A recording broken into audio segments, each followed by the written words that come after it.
ఈరోజే మాఘ మంగళవారం ఎంతో పవిత్రమైన విశేషమైన రోజు. వారంలో ఒక్కో రోజు ఒక్కో దేవుణ్ణి పూజిస్తాం. మంగళవారము అంటే సంపదలకు అధిదేవత అయిన లక్ష్మీదేవిని పూజిస్తాం. ఈ రోజు లక్ష్మీదేవికి సంబంధించిన ఈ కథలు విన్నా, చదివినా, చెప్పినా, వినిపించినా జన్మల పాపాలు తొలగి కోటి జన్మల పుణ్యం వస్తుంది. సకల శుభాలు కలుగుతాయి. మరి ఆ కథ ఏంటో ఇప్పుడు ఈ వీడియోలో తెలుసుకుందాం. ఒకసారి శౌనకాది మహర్షులు ఇలా పలికారు. ఇతర వృక్షాల కంటే రావి, మర్రి చెట్లు మాత్రమే ఎందుకంత పవిత్ర వృక్షాలుగా పేరు పొందాయి అని అడగగా సూతుడు ఇలా చెప్పసాగాడు. పూర్వం పార్వతీ పరమేశ్వరులు ఏకాంతంగా ఉన్నప్పుడు పని మీద దేవతలు అక్కడికి వెళ్ళగా వారి ఏకాంతానికి భంగం కలుగుతుంది. దీనికి పార్వతీదేవి ఎంతో కోపగించి మా ఏకాంతాన్ని భంగం చేశారు కాబట్టి భూలోకంలో చెట్లుగా పడి ఉండండి అని శపిస్తుంది దేవతలని. పార్వతీదేవి పెట్టిన శాపానికి ఆ పరమేశ్వరుడితో సహా దేవతలందరూ వృక్షాలుగా మారిపోతారు. ఈ విధంగా దేవతలంతా వేరువేరు వృక్షాలుగా మారితే శ్రీ మహావిష్ణువు రావి చెట్టుగాను, మహాశివుడు మర్రి చెట్టుగాను మారిపోయారు. ఇలా రావి, మర్రి చెట్లుగా మారిన శివకేశవులు జగదేక పూజనీయులు కాబట్టి ఆ చెట్లకు అంతటి పవిత్రత కలిగింది. వీటిలో రావి చెట్టు శని దృష్టికి సంబంధించిన కారణంగా శనివారం రోజు మాత్రమే పూజనీయమైనది. శని ఆదివారం రోజు తప్ప తక్కిన రోజుల్లో రావి చెట్టును అస్సలు తాకకూడదు అని సూతుడు శౌనకాది మహామునులు చెప్పగా ఇదంతా విన్నా శౌనకాది మహర్షులు రావి చెట్టు ఎందుకు శనివారం మాత్రమే పూజనీయం అయింది, మిగిలిన రోజుల్లో ఎందుకు తాకకూడదు అని అడిగారు. దానికి సూత మహర్షి ఇలా చెప్పసాగాడు. పూర్వం క్షీరసాగర మదనం జరిగినప్పుడు అనేక వస్తువుల్లో లక్ష్మీదేవిని, కౌస్తుభాన్ని శ్రీహరికి సమర్పించి తక్కిన సంపదనంతా దేవతలు తీసుకున్నారు. శ్రీ మహావిష్ణువు లక్ష్మీదేవిని వివాహం చేసుకోవాలి అనుకున్నాడు. కాని లక్ష్మీదేవి శ్రీ మహావిష్ణువుతో ఇలా పలుకుతుంది. దేవా, నాకన్నా పెద్దది అయినా నా అక్కయ్య ఉంది. ఆమెకు వివాహం కాకుండా చిన్నదైన నేను వివాహం చేసుకోవడం తగదు. కాబట్టి మా అక్క పెళ్లి గురించి ఆలోచించండి అని పలుకుతుంది. దాంతో శ్రీ మహావిష్ణువు లక్ష్మీదేవి అక్కగారైన జ్యేష్ఠాదేవిని ఉద్దాలకుడు అనే మహర్షికి ఇచ్చి వివాహం జరిపిస్తాడు. ఆ విధంగా ఉద్దాలకుడు జ్యేష్ఠాదేవిని తన ఆశ్రమానికి తీసుకువెళ్తాడు. ఆ తరువాత శ్రీ మహావిష్ణువు లక్ష్మీదేవిని వివాహం చేసుకుంటాడు. నిరంతరం ధూపదీప నైవేద్యాలతో నిండిన ఆశ్రమాన్ని చూసి, వేదఘోషతో మారుమోగుతున్న ఆశ్రమాన్ని చూసి, ఆశ్రమంలోని శుభ్రతను చూసి జ్యేష్ఠాదేవి దుఃఖిస్తూ, ఇది నాకు సరైన చోటు కాదు. శుభ్రంగా ఉన్న చోట, వేదాలు చదివే దగ్గర, అతిథి సత్కార్యాలు జరిగే దగ్గర, యజ్ఞాలు జరిగే దగ్గర నేను నివసించలేను. అదేవిధంగా ప్రేమగల భార్యాభర్తలు ఉండే చోట, పితృదేవతలను పూజించే చోట, నీతిగా ఉండేవారి దగ్గర, అబద్ధం ఆడనివారి ఇంట, ప్రేమగా మాట్లాడేవారి ఇంట, గురువులను పూజించే దగ్గర నేను ఉండలేను అంటుంది. దీంతో ఉద్దాలకుడు మరి నీవు ఎక్కడ ఉంటావు అని అడుగుతాడు. దానికి జ్యేష్ఠాదేవి ఇలా సమాధానం చెప్తుంది. ఏ ఇంట్లో అయితే రాత్రింబగళ్ళు భార్యాభర్తలు దెబ్బలాడుకుంటూ ఉంటారో, ఏ ఇంట్లో అయితే అతిథులు నిరాశతో ఉంటారో, ఎక్కడైతే వృద్ధులకు, మిత్రులకు, మంచివారికి అవమానం జరుగుతుందో, ఇంకొకరి ధనాన్ని ఆశపడేవారి ఇంట్లో, శుభ్రంగా లేని చోట నేను నివాసముంటాను అని పలుకుతుంది. భార్య యొక్క మాటలు విన్న ఉద్దాలకుడు ఎంతో కలత చెంది, ఓ జ్యేష్ఠాదేవి, నీవు కోరినట్లు నీకు తగిన నివాస స్థానాన్ని వెతికి వస్తాను. అంతవరకు నీవు రావి చెట్టు మొదట్లోని కదలకుండా కూర్చోమని చెప్పి వెళ్లిపోతాడు. భర్త చెప్పింది ఆజ్ఞగా భావించి రావి చెట్టు మొదట్లోని కూర్చుని ఉండిపోతుంది జ్యేష్ఠాదేవి. ఎన్ని రోజులు గడిచినా ఉద్దాలకుడు రాకపోవడంతో పతి విరహాన్ని భరించలేక జ్యేష్ఠాదేవి పెద్దగా రోదించడం మొదలు పెడుతుంది.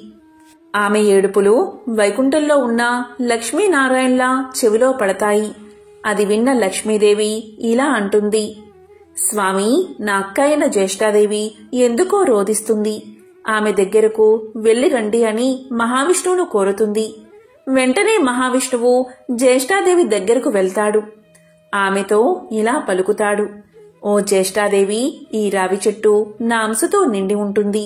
పైగా నీకు తోడుగా ఈ రావి చెట్టు మొదట్లోనే శనిదేవుడు కూడా ఉంటాడు.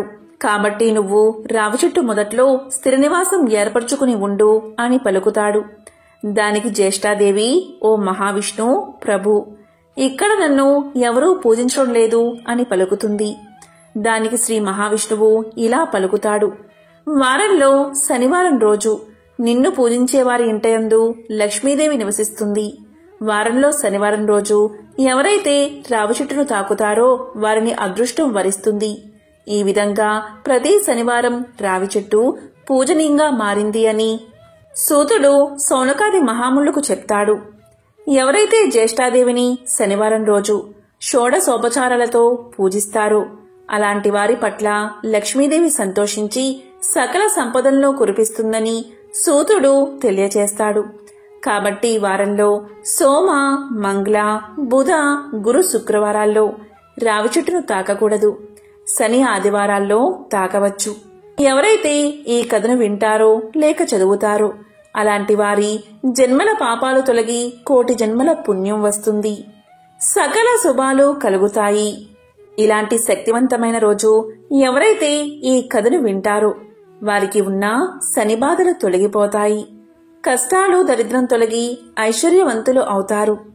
మరి శనిదేవుడి మహిమను తెలిపే ఆ పవిత్ర కథ ఏంటో ఇప్పుడు తెలుసుకుందాం. పూర్వకాలంలో సుమేధుడు అని బ్రాహ్మణుడు నివసిస్తూ ఉండేవాడు. ఒకరోజు అతనికి ఒక కల వచ్చింది. ఆ కలను భార్యతో ఇలా చెప్పాడు: ఈ మధ్య నాకు కలలో ప్రతిరోజు ఒక నీలిరంగు దుస్తులు వేసుకున్న వ్యక్తి కనిపిస్తున్నాడు. మాటి మాటికి 7 సంవత్సరాలు నిన్ను పట్టుకుంటాను అని అంటున్నాడు అని భార్యకు తెలియజేశాడు. దాంతో భార్య ఇలా పలుకుతుంది: నీలిరంగు బట్టలు అంటే శనిదేవుడు. మీకు శనిదశ ప్రారంభం కాబోతుంది అని అర్థం. ఈసారి శనిదేవుడు కల్లో కనిపిస్తే పట్టుకోమని చెప్పండి. కానీ 2.25 కాలం కంటే ఎక్కువ ఉండడానికి ఒప్పుకోకండి అని భార్య తెలియచేస్తుంది. ఇక తర్వాత రోజు శనిదేవుడు సుమేధుడి కల్లో కనిపిస్తాడు. ఇక సుమేధుడు ఇలా పలుకుతాడు: ఓ శనిదేవా, నన్ను పట్టుకుంటావా అని అడుగుతాడు. దానికి శనిదేవుడు: ఓ బ్రాహ్మణుడా, నేను నీపై పూర్తిగా 7 సంవత్సరాల పాటు ఉంటాను అని పలకగాని దానికి సుమేధుడు: ఓ శనిదేవా, నేను అన్ని రోజులు నిన్ను భరించలేను అంటాడు. దానికి శనిదేవుడు: ఓ సుమేధ, నేను పూర్తిగా 5 సంవత్సరాలు నిన్ను పట్టుకుంటాను అంటాడు. దానికి బ్రాహ్మణుడు: ఓ శనిదేవా, అన్ని రోజులు నేను నిన్ను మొయ్యలేను అంటాడు. దానికి శనిదేవుడు: అయితే సుమేధ, 2.5 సంవత్సరాల కాలం నేను నీతో ఉంటాను అంటాడు. దానికి బ్రాహ్మణుడు: ఓ శనిదేవా, అన్ని రోజులు నేను నీతో ఉండలేను అంటాడు. ఇక శనిదేవుడు చివరగా ఇలా పలుకుతాడు: చూడు సుమేధ, 2.25 సంవత్సరాల కాలం నీవు నన్ను భరించక తప్పదు అంటాడు. దానికి సుమేధుడు సరే అని ఒప్పుకుంటాడు. మరుసటి రోజు ఉదయం నిద్రలేవగాని ఈ విషయాన్ని తన భార్యకు తెలియచేస్తాడు. నాకు 2.25 సంవత్సరాల శనిదశ ప్రారంభమైంది. నాకు నీవు 2 బంగారు కాసులు ఇవ్వు అని అంటాడు. నేను అడవిలోకి వెళ్లి పూజా పునస్కారాలు చేసి వస్తాను.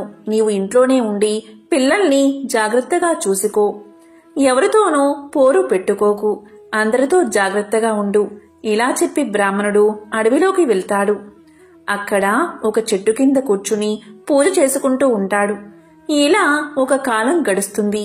ఇక బ్రాహ్మణుడు ఇలా అనుకుంటాడు: ఒక కాలం అయిపోయింది కదా, ఇంకా కొంచెం సమయం మాత్రమే మిగిలి ఉంది కదా, ఇది దారిలోనే అయిపోతుంది అనుకుంటూ ఇంటికి బయలుదేరతాడు.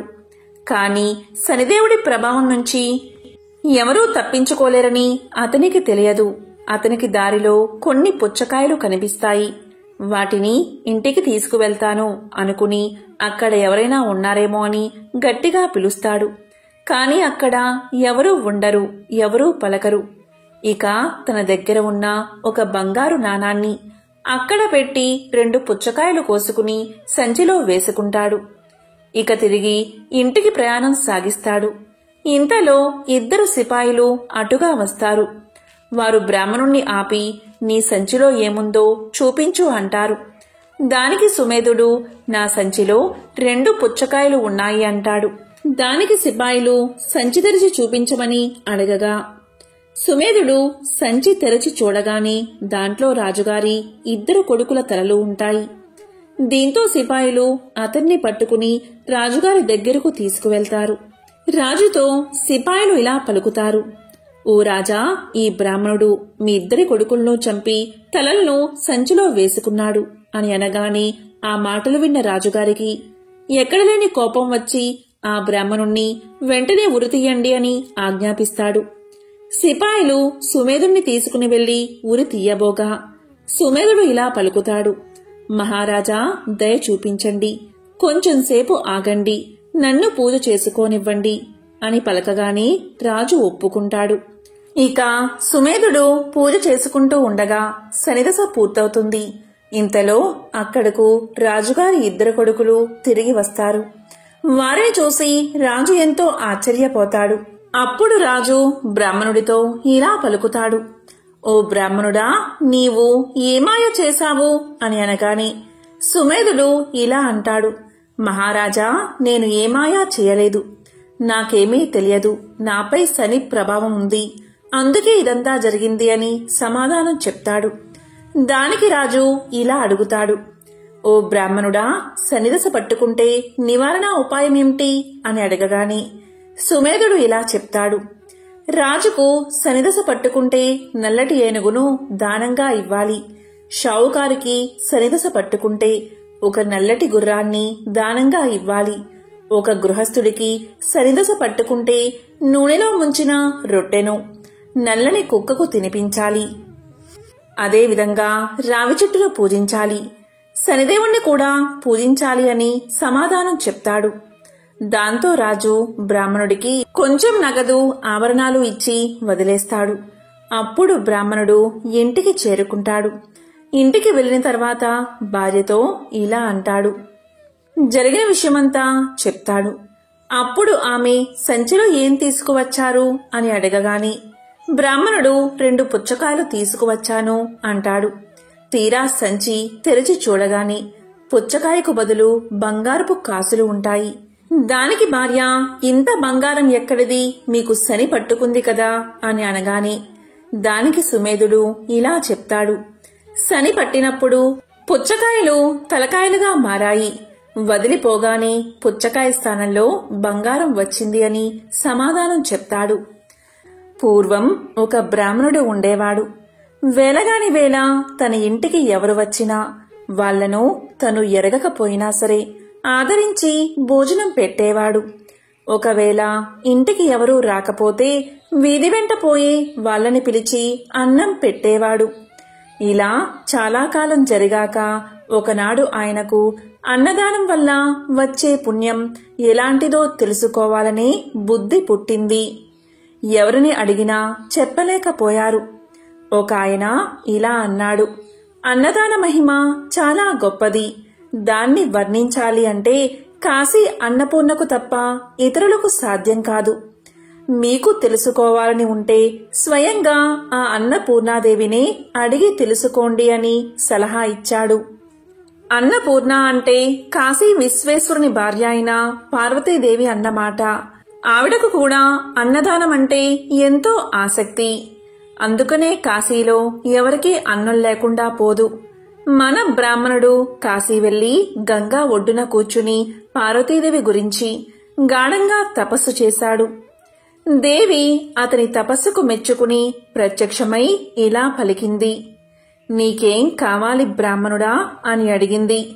వెంటనే బ్రాహ్మణుడు సాష్టాంగ నమస్కారం చేసి ఇలా అన్నాడు, అన్నపూర్ణాదేవి, నాకేమీ కోరికలేదు, కాని అన్నదాన మహిమ ఎటువంటిదో తెలుసుకోవాలని తపస్సు చేశాను. ఈ సంగతి మీరే చెప్పాలి కాని ఇతరుల వల్ల కాదు అని తన మనస్సులోని ఉద్దేశం వెల్లడించాడు. అప్పుడు దేవి అతనితో ఇలా పలికింది, నీకు అన్నదాన మహిమ తెలియాలి అంటే నేను చెప్పడం కాదు, అది నీవు తెలుసుకునే ఉపాయం చెబుతాను విను. హమవత్ పర్వతం దగ్గర హమవతమని ఒక పట్టణముంది. ఆ పట్టణాన్ని ఏలుతున్న రాజుకి పిల్లలు లేరు. నువ్వాయన దగ్గరకు వెళ్లి ఆయనకి కొడుకు పుట్టాలని దీవించు. ఆ రాజు సంతోషించి, బాబూ మీకేం కావాలి అని అడుగుతాడు. అప్పుడు నీవు, నాకు పెద్ద కోరిక ఏమీ లేదు, నీకు కుమారుడు పుట్టిన తక్షణమే ఆ పిల్లవాణ్ణి నేను చూడాలి. ఆ సమయంలో పిల్లవాడి దగ్గర రాణి కూడా ఉండకూడదు అని చెప్పు. ఇంతే కదా అని రాజు అందుకు ఒప్పుకుంటాడు.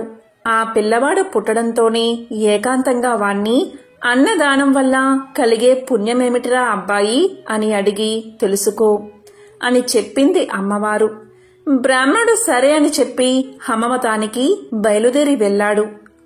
దారిలో ఒక అడవి అడ్డమైంది. అందులో ప్రవేశించి వెళ్తూ అతడు దారి తప్పిపోయాడు.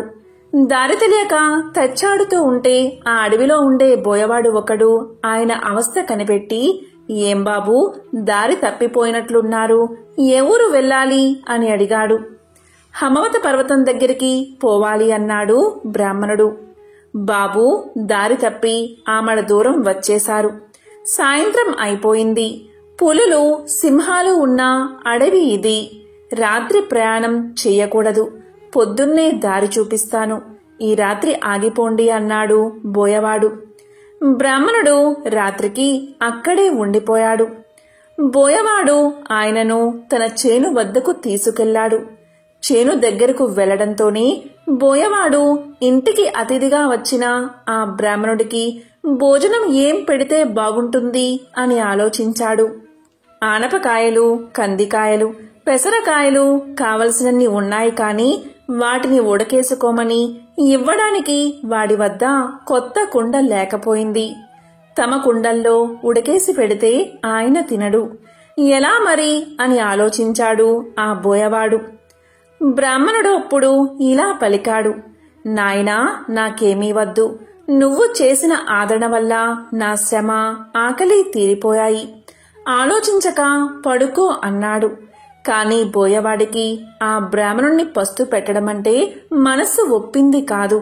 అందుచేత ఇంత చారపప్పు, పుట్టతేనే తెచ్చి ఇచ్చి వాటితో ఆకలి తీర్చుకోమన్నాడు. బ్రాహ్మణుడు అవి తీసుకుని అంగస్త్రం పరుచుకుని కింద పడుకోబోతుంటే బోయవాడు ఇలా పలికాడు, అయ్యా కింద పడుకోబోకండి, పులులు వస్తాయి అని చెప్పి ఆయన్ని చేలో ఎత్తుగా ఉన్న మంచం మీద పడుకోబెట్టి తాను కింద ఉండి విల్లు అమ్ములో పుచ్చుకుని మృగాలేవీ రాకుండా రాత్రంతా బ్రాహ్మణుడికి కాపలా కాశాడు.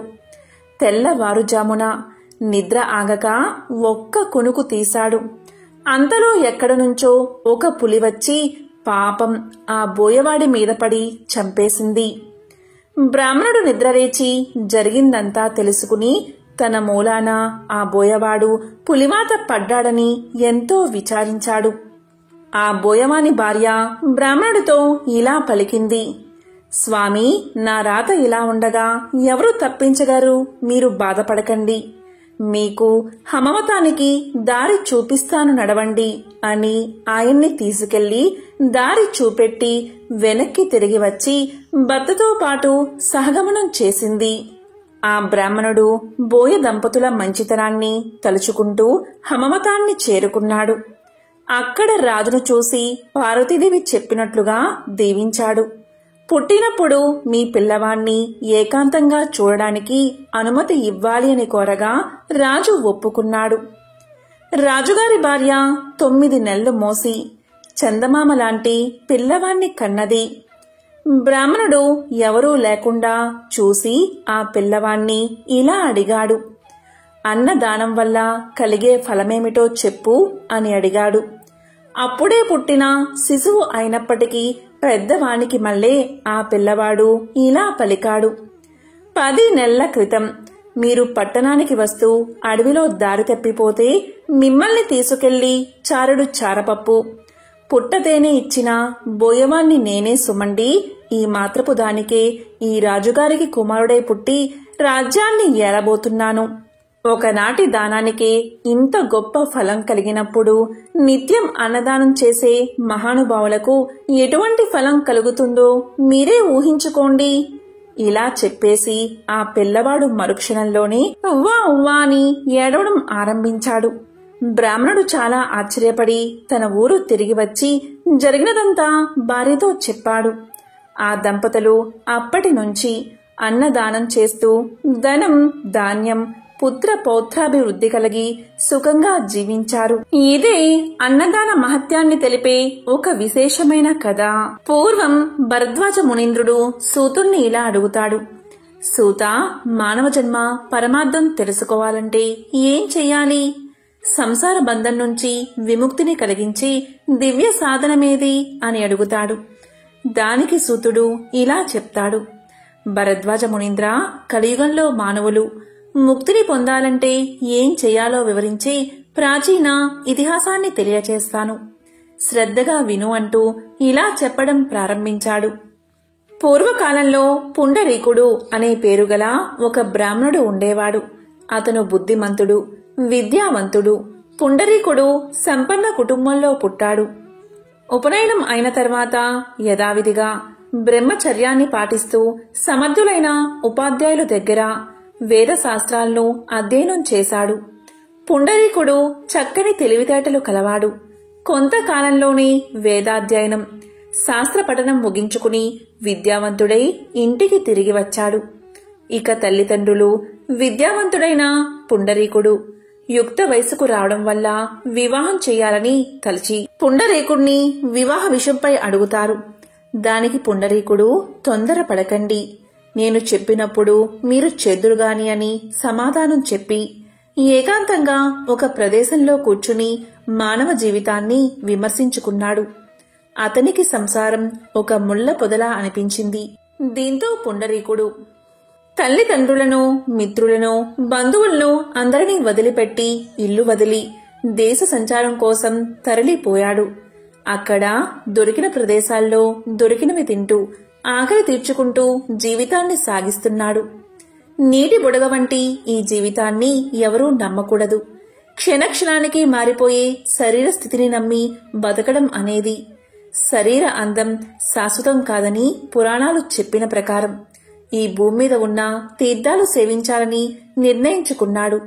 ఇక గంగా, గోదావరి, యమున మొదలైన తీర్థాల్లో, క్షేత్రాల్లో నివసించి ఆయా దేవతలను దర్శించి సాత్విక ఆహారాన్ని భుజిస్తూ తిరుగుతూ చివరికి శాలిగ్రామం అనే పుణ్యక్షేత్రానికి చేరుకున్నాడు. అక్కడ భక్తులను, పుణ్యజలాలను చూసి ముచ్చట పడ్డాడు. ఇది నా నిర్ణయానికి అనుగుణంగా ఉందని అక్కడ బసను ఏర్పాటు చేసుకున్నాడు. తాను గురువుల వల్ల తెలుసుకున్న ప్రాణాయామం మొదలైన యోగా శాస్త్రాలను ఆచరణలో పెట్టి తీర్థ స్నానం, భగవద్ధ్యానం సకాలానికి చేస్తూ అక్కడ చాలా కాలం జీవితాన్ని గడిపాడు. అలా ఉండగా ఒకరోజు నారద మహాముని అక్కడకు వీచ్చేశారు. దీంతో పుండరీకుడు నారదుడి దివ్య తేజస్సును చూసి ఆశ్చర్యంతో నారదుడికి స్వాగతం చెప్పి తన పర్ణశాలకు తీసుకువెళ్లాడు. స్వాగతం, మర్యాదలు చేసి ఆసనంపై నారదుణ్ణి కూర్చోబెట్టాడు. దీంతో నారదుడు ఆనందంతో ఆసనంపై కూర్చుని మౌనంగా పుండరీకుణ్ణి చూస్తూ ఉన్నాడు. అప్పుడు పుండరీకుడు ఇలా పలికాడు. మహాత్మా, మీరు ఎవరు? నన్ను తరింప చేయడానికి ఈ రూపంలో వచ్చిన శ్రీమన్నారాయణుడే అనుకుంటున్నాను అని పలకగాని నారదుడు ఇలా చెప్పాడు. పుండరీక, నన్నందరూ నారదుడు అని పిలుస్తారు. నేను నిన్ను చూద్దామనే వచ్చాను. భక్తి శ్రద్ధలు కల భక్తుణ్ణి చూస్తే పుణ్యం వస్తుందని భగవంతుడే అన్నాడని చిరునవ్వుతో చెప్పాడు నారదుడు. దీంతో పుండరీకుడు లేచి 2 చేతులు జోడించి నమస్కారం చేసి ఇలా పలికాడు. ఓ నారదా, నా జన్మ సార్థకమైంది. మీ దర్శనం దైవ దర్శనమే. నాకు ఉన్న సందేహాలు తీర్చండి ప్రభు అని వేడుకున్నాడు. పరమార్థ సాధనకు ప్రధానమైన సాధనమేదో, మానవ జన్మకు సంసారబంధ విముక్తికి చెయ్యవలసిన కార్యమేంటో తెలిపి నన్ను ధన్యుణ్ణి చెయ్యండి అని వేడుకున్నాడు. ఇక నారద మహర్షి, పుండరీక కూర్చో చెప్తాను అన్నాడు. దాంతో పరమ ఆనందంతో పుండరీకుడు కూర్చున్నాడు. పరమార్థ జ్ఞాన విషయం గురించి నారదుడు ఇలా తెలియచేశాడు. పుండరీక, శాస్త్రాలు చెప్పిన కర్మలు చాలానే ఉన్నాయి. అలాగే ధర్మ మార్గాలు కూడా అనేకం ఉన్నాయి. ఒక్కొక్కరు ఒక్కొక్క విధంగా చెప్పిన మతము ఉంది. అదంతా అలా ఉండని వాటన్నిటి గురించి నా తండ్రి చెప్పిన పరమ రహస్యమైన ఆధ్యాత్మిక తత్వ విషయం, సంసార బంధం నుండి విడుదల కలిగించేదైనా దాని గురించి నీకు చెప్తాను అంటూ ఇలా చెప్పసాగాడు. పుండరీక, నారాయణుడే పరబ్రహ్మ, పరతత్వం, పరంజ్యోతి, సర్వజీవుల ఆత్మ పరమాత్మ నారాయణుడే. ఈ జగత్తు లోపల పైన వ్యాపించి ఉన్నది నారాయణుడే. ఓం నమో నారాయణ అని మనసుతో నిత్యం ధ్యానం చేస్తూ జపిస్తే చాలు. అదే పరమజ్ఞానం. అంతకంటే పరమార్థాన్ని తెలిపేది మరేదీ లేదు. పరమార్థమూ లేదు. అన్ని శాస్త్రాలను, అన్ని మతాలను, అందరి శాసనాకారులు చెప్పింది పరిశీలించి నేను చెప్పేది ఇది ఒక్కటే. కాబట్టి పైన వ్యాపించి ఉన్నది నారాయణుడే. ఓం నమో నారాయణ అని నిశ్చలమైన మనసుతో నిత్యం ధ్యానం చేస్తూ జపిస్తే చాలు. అదే పరమజ్ఞానం. అంతకంటే పరమార్థాన్ని తెలిపేది మరేదీ లేదు. నేను చెప్పేది ఒక్కటే. భ్రాంతిని కలిగించే శాస్త్ర వాక్కును మర్చిపో. నారాయణ్ణి నమ్మి మనసారా ధ్యానించు. అలా చేస్తే విష్ణు సాన్నిధ్యాన్ని పొందగలవు. ఓం నమో నారాయణాయ అనే మంత్రాన్ని పఠిస్తూ ఉండు అని చెప్పి నారదుడు వెళ్లిపోయాడు. ఇక పుండరీకుడు నారాయణ మంత్ర జపంతో, నారాయణ నామస్మరణతో ఎంతో భక్తితో ధ్యానించసాగాడు. ఈ విధంగా శాలిగ్రామ క్షేత్రంలో చిరకాలం తపస్సు చేశాడు. అతని భక్తికి మెచ్చిన శ్రీమన్నారాయణుడు వెంటనే ప్రత్యక్షమయ్యాడు. ఇక శ్రీమన్నారాయణ్ణి చూసి ఎంతో సంతోషంతో సాష్టాంగ నమస్కారం చేసి లేచి చేతులు జోడించి ప్రార్థించాడు పుండరీకుడు. అప్పుడు శ్రీహరి, పుండరీక, నీకేం కావాలో కోరుకో అన్నాడు. దానికి పుండరీకుడు, ప్రభూ, నాకే కోరిక లేదు. మీరేమిచ్చినా నాకు సంతోషమే అన్నాడు. దానికి శ్రీహరి చిరునవ్వు నవ్వి, సరే ఇటురా, ఈ గరుడ వాహనంపై నా వెనుక కూర్చో. నాతో వైకుంఠానికి రా. నా రూపాన్ని ధరించి నిత్యము నా వెనకాలే ఉండు అని చెయ్యి పట్టుకుని వాహనం మీదకు తీసుకున్నాడు. ఆ సమయంలో దేవదుందుబులు మోగాయి. దేవతలు జయ జయ శబ్దాలతో పుష్పవర్షం కురిపించారు. ఆ విధంగా పుండరీకుడు శ్రీహరితో కలిసి వైకుంఠానికి చేరుకున్నాడని సూతుడు భరద్వాజ మునికి తెలియచేశాడు. కాబట్టి భరద్వాజ, శ్రీ మహావిష్ణువును కీర్తించడం వల్ల కలియుగంలో మానవులకు ముక్తి లభిస్తుంది. ఇదే మోక్షప్రదం. బ్రతికి ఉన్నంతకాలం సుఖాన్ని కలిగిస్తుంది అని సూతులవారు చెప్పగా అది విన్న భరద్వాజ మహాముని సంతోషంతో, సూత, పరమ అర్థాన్ని వివరించావు. నేను ధన్యుణ్ణి అయ్యాను అని సమాధానం చెప్పాడు. పూర్వకాలంలో సౌరాష్ట్ర దేశంలో నందుడు అనే బ్రాహ్మణుడు ఉండేవాడు. అతని భార్య సుశీల, భర్తకు తగిన ఇల్లాలు.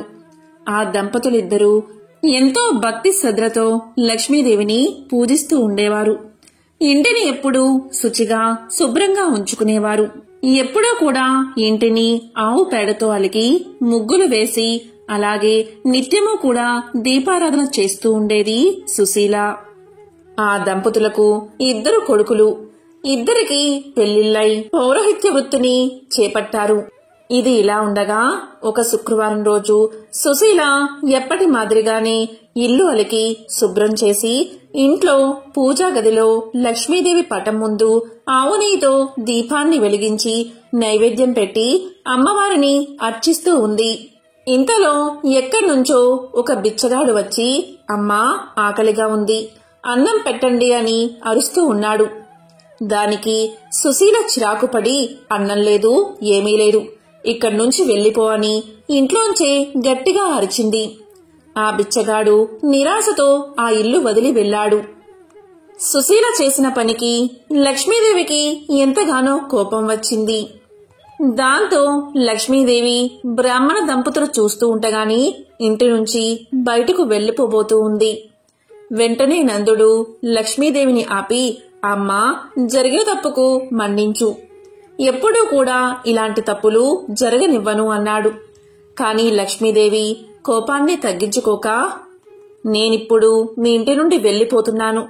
ఇక మీదట మీ ఇంటికి దరిద్ర దేవత రాబోతుంది అని చెప్పింది బ్రాహ్మణ దంపతులకు. దాంతో నందుడు తప్పును క్షమించమని లక్ష్మీదేవి కాళ్ళా వేళ్లాపడి బ్రతిమాలాడాడు. దాంతో కరుణించిన లక్ష్మీదేవి, నందా, నీకో వరం ఇవ్వాలి అనుకుంటున్నాను, అడుగు అని పలుకుతుంది. అప్పుడు నందుడు లక్ష్మీదేవితో ఇలా పలుకుతాడు, అమ్మా, నీవు వెళ్తుంటే ఆపే శక్తి నాకు లేదు. అలాగే దరిద్ర దేవత వస్తుంటే ఆపే శక్తి కూడా అంతకన్నా నాకు లేదు. మీలో ఒకరు ఉన్న చోట ఒకరు ఉండరు. కాబట్టి దరిద్ర దేవత వచ్చిన వేళ మా ఇంట్లోని కుటుంబ సభ్యుల మధ్య ఒకరి పట్ల ఒకరికున్న ప్రేమాభిమానాలు అలాగే ఉండేటట్లు వరాన్ని ప్రసాదించు తల్లి అని వేడుకున్నాడు. దానికి లక్ష్మీదేవి తదాస్తు అని చెప్పి ఆ ఇంటి నుండి వెళ్లిపోయింది. కొన్ని రోజుల తర్వాత ఇంట్లో వంట పని చేస్తుంది సుశీల. ఆ రోజు శుక్రవారం కాబట్టి గుడికి వెళ్లే సమయం దాటిపోతుంది. కాబట్టి సుశీల తన ఇద్దరు కోడళ్లకి కూరలో ఉప్పు కారం సమపాలలో వేయమని చెప్పి గుడికి వెళ్లిపోయింది. కొంతసేపటికి చిన్న కోడలు వచ్చి ఉప్పు కారం కూరలో వేసి ఏదో పనిలో నిమగ్నమైపోయింది. మరికొంతసేపటికి పెద్ద కోడలు వచ్చింది. ఆమె కూరలో ఉప్పు వేశారో లేదో అనే అనుమానం వచ్చి ఆమె కూడా ఆ కూరకు తగినంత ఉప్పు కారము వేసి తన పనిలో తాను మునిగిపోయింది. ఇంతలో సుశీల గుడి నుండి వచ్చి కోడళ్ళిద్దరూ తమ పనిలో పడి ఉప్పు వేశారో లేదో అని అనుకుంటూ కొంత ఉప్పు కారం వేస్తుంది. మధ్యాహ్న సమయమైంది. నందుడు ఇంటికి చేరుకున్నాడు. భోజనం చేసే సమయంలో కూరను భర్తకు వడ్డించింది సుశీల. కాళ్ళు చేతులు కడుక్కుని భోజనానికి సిద్ధంగా కూర్చున్న నందుడు అన్నం కూర కలుపుకుని తినగానే కూరలో ఉప్పు కారం మరీ ఎక్కువైందని గ్రహించాడు. అంటే దరిద్రదేవత ఇంట్లోకి ప్రవేశించిందని గ్రహించాడు. ఏమీ మాట్లాడకుండా తిని లేస్తాడు. కొంతసేపటికి నందుడి పెద్ద కొడుకు కూడా భోజనానికి కూర్చుంటాడు. భోజన సమయంలో ఉప్పు ఎక్కువైందని గ్రహిస్తాడు. మారు మాట్లాడకుండా భార్యతో, మా నాన్నగారు తిన్నారా అని అడుగుతాడు. దానికి ఆమె తిన్నారు అని సమాధానం చెప్తుంది. దానితో అతను, నాన్న ఏమీ అనకుండా తిన్నాడు, నేనెందుకు అనాలి అని ఏమీ మాట్లాడకుండా అతను కూడా తిని లేస్తాడు. ఇలా ఆ ఇంట్లోని వారంతా భోజనం చేసి వంట గురించి మాట్లాడకుండా ఉంటారు. ఆ రోజు సాయంత్రం దరిద్రదేవత ఆ వ్యక్తి దగ్గరకు వచ్చి ఇలా పలుకుతుంది, నందా, నేను మీ ఇంట్లో ఉండలేకపోతున్నాను. ఎందుకు అంటే మీ ఇంట్లోని కుటుంబ సభ్యుల మధ్య ఒకరి పట్ల మరొకరికి ఎంతో ప్రేమాభిమానాలు ఉన్నాయి. మీరందరూ ధనం లేకపోయినా ఎంతో సంతోషంగా జీవిస్తున్నారు. ఉప్పు కషాయమైన వంట తిని కూడా మీ మధ్య ఏ మనస్పర్ధలు రాలేదు. మీరు ప్రేమగా ఐకమత్యంగా ఉన్నారు. ఇటువంటి చోట నేనుండలేను అని చెప్పి దరిద్రదేవత బయటకు వెళ్లిపోయింది. దరిద్రదేవత వెళ్లడంతోటే ఆ ఇంట్లోకి లక్ష్మీదేవి తిరిగి వచ్చి నివాసం ఏర్పాటు చేసుకుంది. కనుక ఏ ఇంట్లో అయితే ప్రేమ, ఆప్యాయతలు మరియు శాంతి కలకల్లాడుతూ ఉంటాయో ఆ ఇంట్లో లక్ష్మీదేవి స్థిర నివాసాన్ని ఏర్పాటు చేసుకుంటుంది. ఆ ఇల్లే లక్ష్మీ నివాసం అనబడుతుంది. పూర్వకాలంలో ఒక బ్రాహ్మణుడు లక్ష్మీదేవిని పూజించడం ప్రారంభించాడు. అలా పూజిస్తూ ఉండగా ఒకరోజు లక్ష్మీదేవి అతనికి కనిపించి, మీరు నన్ను మాత్రమే పూజిస్తున్నారు. మీ పూజలు తగిన ఫలితాన్ని మీకు ఇవ్వాలి అంటే వినాయకుడిని పూజించాలని మీకు తెలియదా? ఎటువంటి శుభకార్యమైనా, ఎటువంటి పూజైనా, ఎటువంటి వ్రతమైనా సరే వినాయకుడిని పూజించకుండా ఉంటే అవన్నీ అసంపూర్ణమే అవుతాయి. మీరు కోరిన కోరికలు నెరవేరవు. కాబట్టి నన్ను మాత్రమే ఎందుకు పూజిస్తున్నారు అని ప్రశ్నిస్తుంది లక్ష్మీదేవి. మీరు ముందుగా వినాయకుడిని పూజించి తరువాత నన్ను పూజించండి అని ఆదేశిస్తుంది. అప్పట్నుంచి ఆ సాధువు వినాయక కోపం శాంత పడేంత వరకు ముందుగా వినాయకుడి పూజను ప్రారంభిస్తాడు. ఆ తరువాత వినాయకుడు ఆ బ్రాహ్మణుడి కల్లోకి వచ్చి, నీ కోరిక ఏమిటి అని అడుగుతాడు. దానికి ఆ బ్రాహ్మణుడు, నా కుటుంబం ఆర్థిక ఇబ్బందుల్లో మునిగిపోయింది, నన్ను ఆ సమస్యల నుంచి గట్టెక్కించండి అని వేడుకుంటాడు బ్రాహ్మణుడు. దానితో వినాయకుడు ఇలా చెప్తాడు, నీకు లక్ష్మీ కటాక్షం కలుగుతుంది.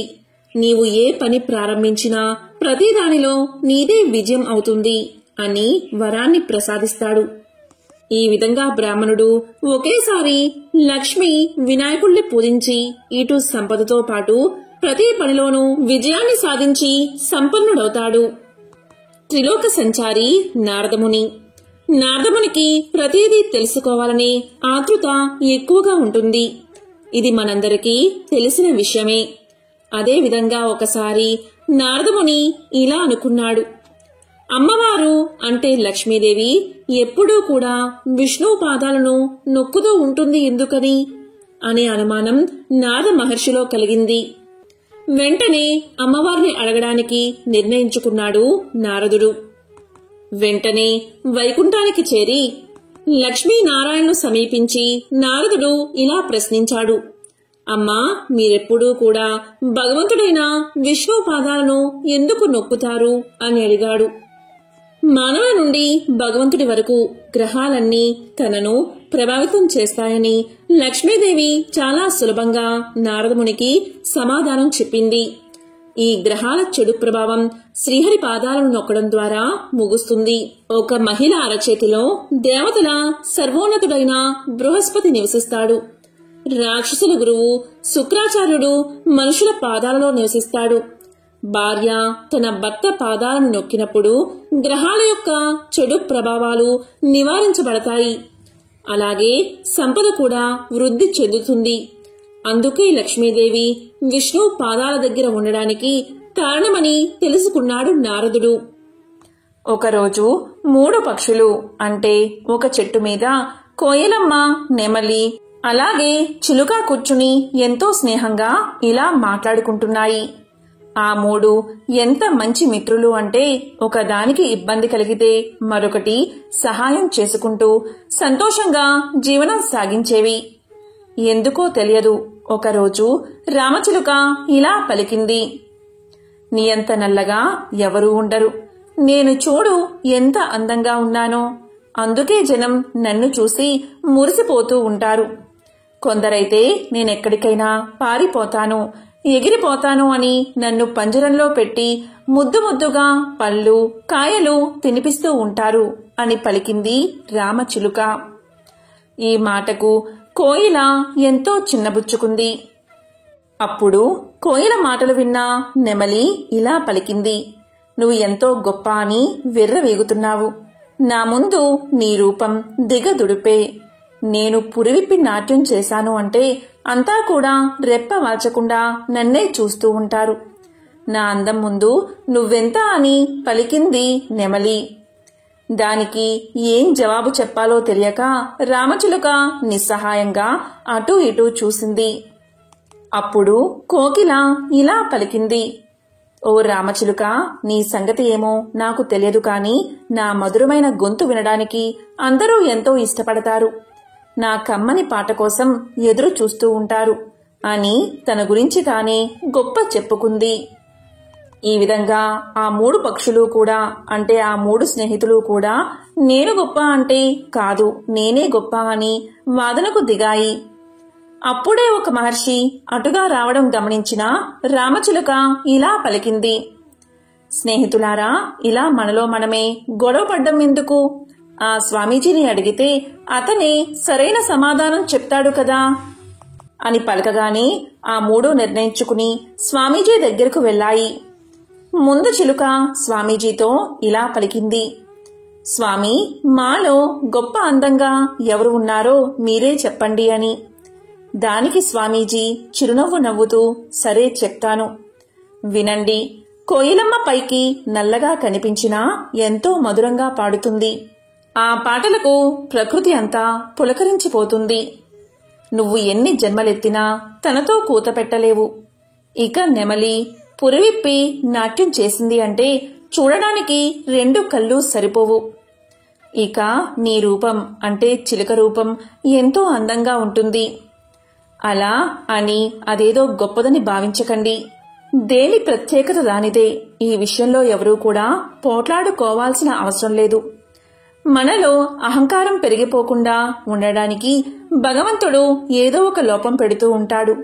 కాబట్టి అందరిపై సమదృష్టిని పెంచుకుని ఐకమత్యంగా ఉండేందుకు ప్రయత్నం చెయ్యండి అంటూ హితబోధ చేశాడు స్వామీజీ. ఆ స్వామీజీ హితబోధతో ఆ మూడిటికి కనువిప్పి కలిగింది. అంతే, అప్పట్నుంచి మరింత కలిసికట్టుగా ఉండి చాలా స్నేహంగా మెలగసాగాయి. లక్ష్మీదేవి ధనానికి అధిష్టాన దేవత. ఆమె అలుగుతే ఏం జరుగుతుందో వేరే చెప్పాలా? ఆమె చంచలమైనదని, ఒకచోట నిలవదని అందరూ అంగీకరించిన విషయమే. కొంతమంది ధన ప్రాప్తి కలిగాక దానిని అనేక రకాలుగా దుర్వినియోగం చేస్తూ ఉంటారు. అలాంటప్పుడు లక్ష్మీదేవిని ఇంట్లో నిలుపుకోవడం ఎలా? ఎందుకు లక్ష్మీదేవి అలుగుతుంది? అలా అలగకుండా ఏదైనా ఉపాయాలు ఉన్నాయా అనే ప్రశ్నకు సమాధానం తెలుసుకుందాం. మంగళవారం నాడు అప్పు తీసుకోకూడదు. అలా చేస్తే లక్ష్మి అలగడమే కాక అప్పును ఆ స్థాయి రూపంలోనే నిలిపివేస్తుంది. బుధవారం నాడు అప్పు ఇవ్వకూడదు. అలా మాటిమాటికి చేస్తే లక్ష్మి అలగడమే కాక ఆ ఇంటి నుండి వెళ్లిపోతుంది. తామర పువ్వులు, బిల్వపత్రాలను నలపకూడదు. అలా చేస్తే లక్ష్మీదేవి అలుగుతుంది. ఈశాన్య కోణంలో వంట ఇంటిని కాని శౌచాలయాన్ని కాని కట్టకూడదు. అలా చేస్తే లక్ష్మీదేవి అలుగుతుంది. పూజా గృహంలో ఎంగిలి, అశౌచము ఉంచకూడదు. అలా చేస్తే కూడా అమ్మవారు అలుగుతుంది. నగ్నంగా స్నానం చేయకూడదు. సరస్సులలో, నదులలో మలమూత్ర విసర్జన చేయకూడదు. ఒక పాదాన్ని మరొక పాదంతో రుద్ది కడగకూడదు. అలా చేస్తే కూడా అమ్మవారు వెళ్లిపోతుంది. అతిథికి మర్యాద లోపం చేయకూడదు. పశు పక్షుల గ్రాసాన్ని కాజేయకూడదు. గోవుని అనావశ్యకంగా కొట్టకూడదు. అలా చేస్తే లక్ష్మీదేవి అలుగుతుంది. సంధ్యా సమయంలో ఇల్లు, వ్యాపార స్థలం ఊడ్చే పని చేపట్టకూడదు. ఉదయం, సాయం సంధ్యల్లో కనీసం అగరబత్తి ధూపంతో అయినా దేవతారాధన చేయకుండా ఉంచకూడదు. తులసి చెట్టుని అనాదరం చేయకూడదు. అలా చేస్తే లక్ష్మీదేవి అలుగుతుంది. సూర్యోదయం తర్వాత కూడా అనవసరంగా పడుకోకూడదు. సోమరితనాన్ని అలవర్చుకోకూడదు. ఏ ఇంట్లో అయితే గృహం కలకల్లాడుతూ ఉంటుందో, మహిళలు, వృద్ధులు ఆదరణ పొందుతూ ఉంటారో ఆ ఇంట్లో లక్ష్మీదేవి నివాసం ఏర్పరచుకుని ఉంటుంది. వ్యసనానికి బానిస కాకూడదు. అలా చేస్తే కూడా లక్ష్మీదేవి అలుగుతుంది. లక్ష్మీ మంత్రాలు చాలానే ఉన్నాయి. కానీ అత్యంత శక్తివంతమైన లక్ష్మీ మంత్రాల గురించి ఇప్పుడు తెలుసుకుందాం. అదృష్టం, సంపద, శ్రేయస్సు కలగాలంటే ఈ మంత్రాలను తప్పనిసరిగా పఠించాలి. మొదటిది శ్రీం. ఇది లక్ష్మీ బీజమంత్రం. లక్ష్మీ అమ్మవారిని ప్రసన్నం చేసుకునే ముఖ్య మంత్రం ఇదే. శ్రీం అనే మంత్రాన్ని 108 సార్లు పఠిస్తే చాలు. ఆర్థిక లాభం కలుగుతుంది. రెండవది ఓం హ్రీం శ్రీం లక్ష్మీభ్యో నమః. ఇది కూడా అమ్మవారి బీజమంత్రమే. దీన్ని పఠించడం వల్ల ఇంట్లో చికాకులు తొలగి సిరి సంపదలు కలుగుతాయి. మూడవది లక్ష్మీ గాయత్రి మంత్రం. ఓం శ్రీ మహాలక్ష్మై చ విద్మహే విష్ణు పత్నే చ ధీమహి తన్నో లక్ష్మీ ప్రచోదయాత్. ఓం శ్రీ మహాలక్ష్మై చ విద్మహే విష్ణు పత్నే చ ధీమహి తన్నో లక్ష్మీ ప్రచోదయాత్. ఈ మంత్రాన్ని జపించడం వల్ల మేధస్సు, సంపద, అదృష్టం కలుగుతాయి. శ్రీ అయిన తల్లి మరియు మహావిష్ణువు భార్య అయిన ఓ లక్ష్మీదేవి, నీకు నమస్కారం చేస్తున్నాం. మమ్మల్ని మేధస్సు, సంపద మరియు అదృష్టంతో దీవించు అని ఈ శ్లోకం అర్థం. ఓం సర్వబాధా వినుర్ముక్తో ధనధాన్య సుతాన్విత మనుష్యో మత్ ప్రసాదేన భవిష్యతి నా సంశయావోం. ఓ మహాలక్ష్మి, చెడునంతా అంతం చేసి మమ్మల్ని కాంతివంతమైన సుఖ సంతోషాలతో కూడిన భవిష్యత్తులోకి నడిపించు అని ఈ శ్లోకం అర్థం. ఎంతో పవిత్రమైన, విశేషమైన ఈ కథలను ఈ రోజు విని ఈ మంత్రాలను పఠిస్తే చాలు. ఆ లక్ష్మీదేవి యొక్క అనుగ్రహం తప్పకుండా మీకు కలుగుతుంది. ఓం శ్రీ మహాలక్ష్మియే నమః.